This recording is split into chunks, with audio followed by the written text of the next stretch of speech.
think you are someone very special.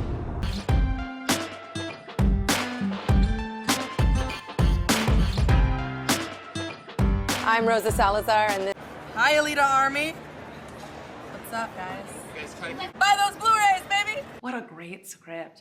I mean, you don't always read a script like that is so filled with emotion, that is so perfectly structured that it's almost like a master class while you read it. I remember there was one part that my agent and I were geeking out over when we read it, which is when she pulls the Damascus blade away from Zapan, and it said, it's almost as if the blade chose her.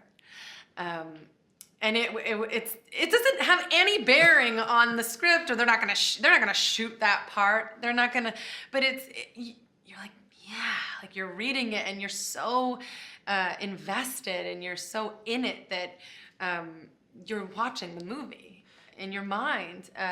It was just a marvelous script, and thankfully Robert was able to crack it out of 600 pages of notes, and keeping in every single major, structural part of the story needed to convey the transition of this character. I was made out of croissants, so I was not her yet. A lot of it was getting the endurance up, toning my body, changing my diet, becoming a very regimented person. And it was great for the character because Alita was trained as a warrior. She has a warrior's mind, she has a warrior's body, she has a warrior's endurance. I fell in love with Alita. The same way you forget that she's CGI and the big eyes and all this stuff, that's the same thing I encountered when I watched Alita. I was sucked into the movie. I was sucked into the world. I cried when her heart breaks.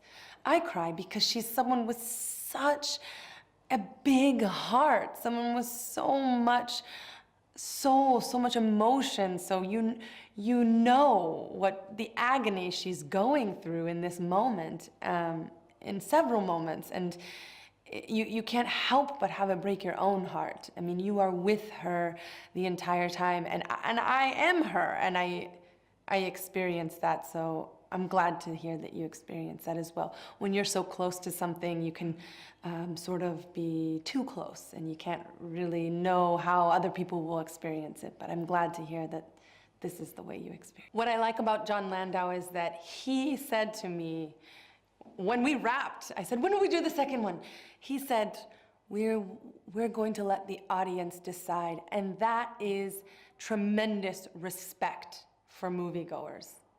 He's not going to force feed you something that you have not decided you don't or do want. He's going to wait and have you tell us.